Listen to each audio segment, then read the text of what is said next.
Hi, hello, and a warm welcome back to this quiet corner of the internet. If you've been following me for the sort of past month, you obviously know that I will be moving back to Germany in the next 6 months-ish. I'm obviously not doing that all by myself. My partner will be coming with me. I have grown up in Germany, so I was born and raised in Germany to a Croatian family, Croatian/Bosnian. I stayed in Germany my whole life and then moved to England when I was 18. And now, fast forward roughly 10 years, I'm turning 28 this year. I am moving back to my home country, my home city, Hamburg. I'm going to be living with my parents for a while, maybe the whole time I'm there, not sure yet. So it's quite a lot of unknown. Can people appreciate this lovely kombucha? And I mean, you can't see it, I'm going to show you. It kind of matches with my shorts. Don't know if people actually like kombucha. I really do like it. This is a bit of a side quest. I'm never sure if like the kombuchas that are sold in the shops are actually good, but I really like this kombucha. This one, and there's another one that's like a dark pink. I think it's a wild berry, I think. But yeah, I can recommend. It's really good. So yeah, grab yourself a drink, a kombucha, a tea, a water, anything. Let's talk about the moving reality of packing up boxes, of getting rid of all your stuff that you accumulated in the last like 10 years, deciding what you should keep, what you shouldn't keep, what should you take along with you across borders to a different country. How do you even decide that?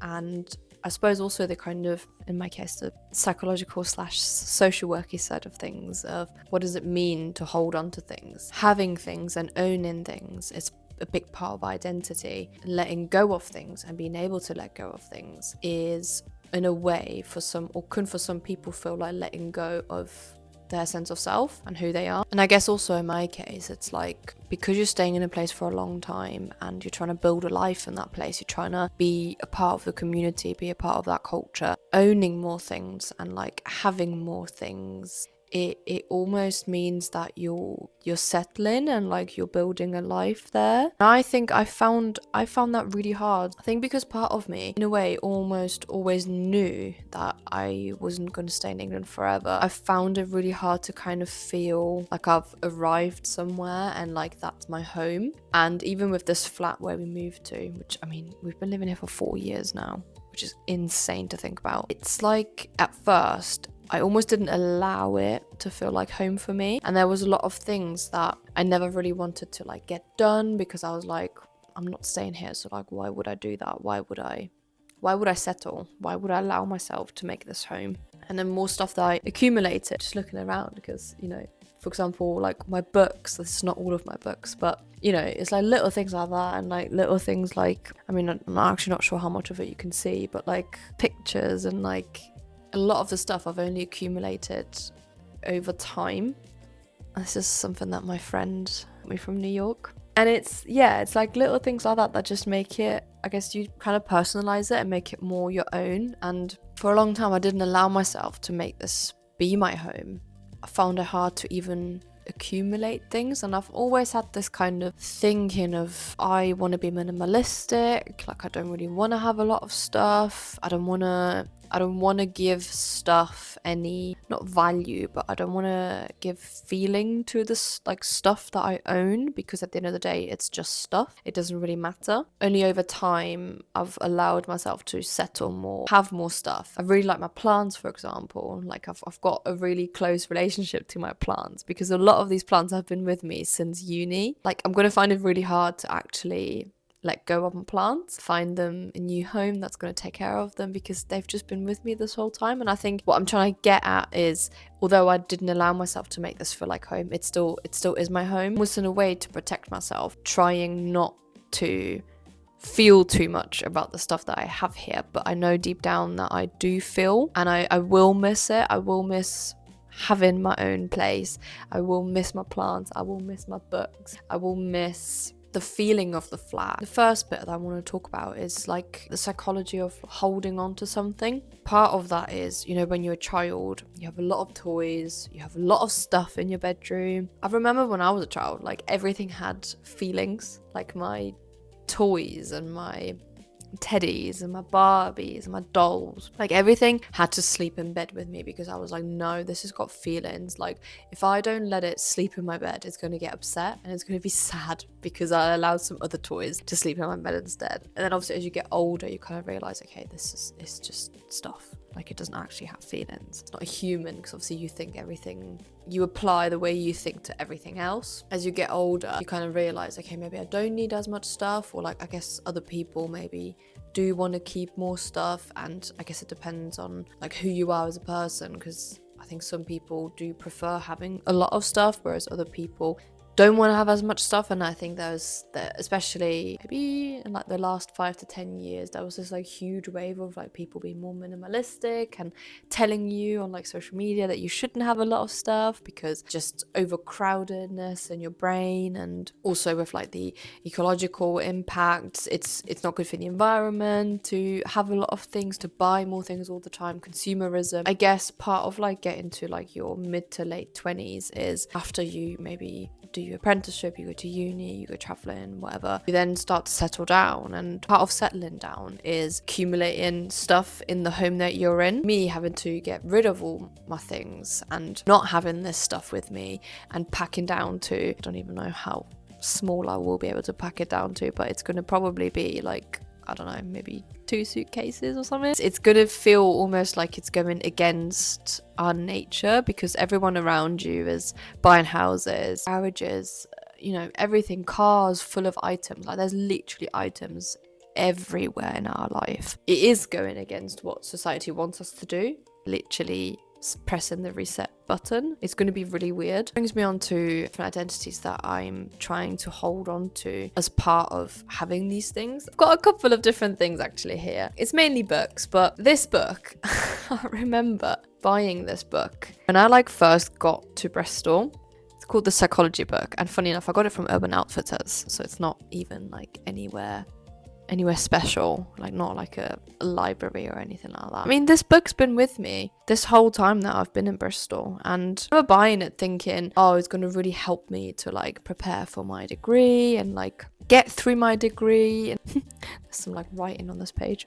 A lot of this is actually essentially my degree, my like undergrad degree, and like the stuff that I learned about in my degree. That's, for example, a quote here saying, anyone, regardless of their nature, can be trained to be anything. John B. Watson. It's interesting looking through like old things that you've accumulated. I mean, this is about Skinner, and like, I mean, this is literally psychology, like basic 101 stuff. But to me, like looking through this book, it literally is like going through my undergrad degree. It's weird to think that this is just almost a different lifetime now. Started my degree in 2018. It's going to be 8 years this year, which is almost a decade, and it's crazy. Like, I know that a couple of weeks ago, my secondary school did like a alumni like event for like the school's like anniversary. It would have been 10 years since I'd finished my A-levels back in Hamburg, which is mental. And I was actually really, really sad that I couldn't be there, because I know that a lot of people from like my year would have gone, and it would have been really nice to like reconnect with those people and see where they're at and stuff. And I guess that's just a quick addition to being in a different country. You can't just hop on a plane. I mean, you could, but you know what I mean? Like, it's not as easy to just go to events like that, and it's really sad, and it's a shame that I couldn't be there, but I digress. I guess the next thing that I wanted to show you is this picture, which is from my master's graduation from the University of Bristol. That's another thing, isn't it? Like, I'm gonna have to get rid of things like books as well, but books and pictures. So it's not just like clothes and obviously furniture, pictures, and like I showed you earlier, the picture that my friend got me, and like it's those little things that you have an attachment to. It's almost like you're gonna have to trick your mind into thinking, this doesn't mean that I'm getting rid of the person that I was when I received that gift or when I was at the graduation. It's just an item that you just have to get rid of because you're preparing for a new beginning, but that's still part of you, and that's still part of your history. It's still part of who you are. It's almost like you just have to trick your brain into thinking like that. And the last thing that I wanted to show you, the Life in the UK guide for new residents from the Home Office. I don't know if any of you guys would have seen this, but obviously had to pass my Life in the UK test, and this was My goodness, that was last year now, I think, that I did that test. That's actually crazy. That's kind of shocked me a little bit just then, because I did the Life in the UK test when Reading Festival was on last year, or like the weekend before Reading Festival was on. That's a bit of a shock. That's already been a year, because I think Reading Festival is in a couple of weeks or so. But that is insane. So I've had this for a year. Obviously passed the test and I've got my citizenship, but that's crazy how quick time passes. You blink and a year is over. I know it only gets worse as you get older, and then obviously if you have kids one day, it goes even quicker. And I know parents always say that, but crazy to think that over time you accumulate so many things, and you accumulate items, books, etc. You almost don't realize how long you've had some of these things, and you know what stories they carry with them. Thinking about like the social worker side of things is like human behavior, and you know, why do we have things, why do we have items? I already spoke about it a little bit, but just to kind of tie back to that, it's like if you have a lot of stuff, or if you have, you know, a flat or a house full of items and it looks homey, it almost makes us believe we have a stable life, and we're stable where we are, we're stable with what we do. I think part of this is like being able to let go of that notion, and being able to detach yourself from that feeling, and just kind of allow that emotional processing of like, I'm letting go of this person that I was, to make space for like a new sense of self, or like a new memories, new items, or like a new life essentially. So it doesn't mean that I'm stepping backwards, it doesn't mean that I'm failing, it doesn't mean that I'm not as good as someone who has a full house, or like who even owns a house. It just means that I'm letting go of these old Claras and making space for a new, maturer version of myself. I guess thinking about the process of getting rid of things or removing things, it's going to be a process of like having maybe 3 separate piles of like things that, for example, like the first pile is going to be like non-negotiables. So like it's going to be things that I'm definitely keeping, things that serve me, things like, for example, you know, my iPad or my Kindle, which I use like all the time. And with like clothing items, like it's going to be things that I know make me feel good, and it's going to be things that I know that I love wearing, and things that I always go back to, and things that fit who I am right now. Things like that are definitely going to come along with me to Germany, but it's going to be downsized literally to 1 big suitcase and maybe 1 small suitcase, which sounds like a lot, but once you start packing up all your stuff, you're going to realize it's really not that much, and it's probably going to be able to take barely anything with me. So I'm going to have to be quite strict with myself with what I allow myself to take.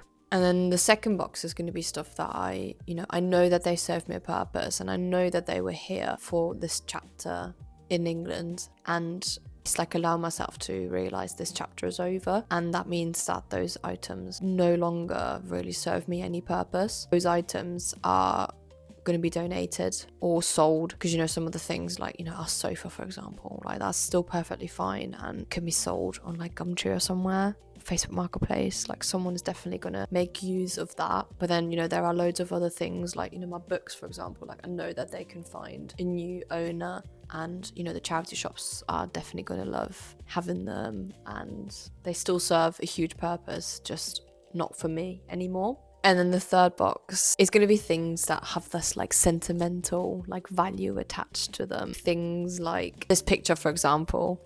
I'm going to take that with me and I'm going to give it to my parents because it's sentimental. Like, it's me. It's a part of me that I want to nurture and cherish, and I'm so proud of her. So proud of what she went through, because she had a super, super hard 2 years and she struggled a lot. She struggled through the masters, she struggled through that difficult time mentally and physically, and she persevered. She got through it somehow. Not to be honest, I'm still not really sure how she got through it, but she did, and I'm really proud of her. And it's got that like sentimental value to it that I want to, you know, give to my parents so that they can put it up somewhere, they can keep it safe. I don't want to let go of that, because I think a lot of these like minimalistic approaches really don't want you, or are really strict with like, you can't really have any feelings or any sentimental values for anything. And I think that's not fair. I think as humans, we love telling stories. We love feeling sentimental about things. We love looking at things and thinking, you know, when you go to like an antique shop or something and you think, oh my goodness, like I wonder where this has been. Like I wonder who had this desk, who owned this guitar, why is it here, how did it end up here, like what's the story? Those things are definitely a part of just being human and are completely okay to be kept. Even if you move across the country or to a different country, it's still okay to keep those things and just continue telling your stories or stories that you've learned from other people. That's kind of the approach that I'm going to take with this. Just a quick kombucha break. So good. I think that probably brings me to the end of this video. Coming to the conclusion, and I guess the purpose of this video is to help other people to realize that your value is not about the things that you own, is not about the clothing that you have, is not about the technology that you own, the cars that you have. It's not about that. It's not about the stuff that you own. I think it comes more from the ability to trust yourself and to believe in yourself, that you know how you're going to get through that process and how you're going to get through that transition. You know who you are, and it doesn't matter if you get rid of these things that you have. You're still yourself, like you're still that person, even if you don't have those items with you anymore. It'd be really good to hear from you guys. Are you currently moving into a bigger property, into a smaller property? Are you going backpacking? Are you getting ready to go to uni and packing up all your stuff for the first time leaving your parents' home? Just tell me about what your approach will be to getting rid of your stuff, and how do you know what you're going to take with you? Why are you taking that with you? Is it because you want to tell stories? Is it because it just has value to you? Is it because you just love wearing it, because you love how it makes you feel? It would be really good to hear from you guys, hear someone else's perspective. Thank you so much for spending this time with me, for listening to me. I'm very excited to hear your stories, and I hope to see you again next Sunday in the next video. Thank you. Bye.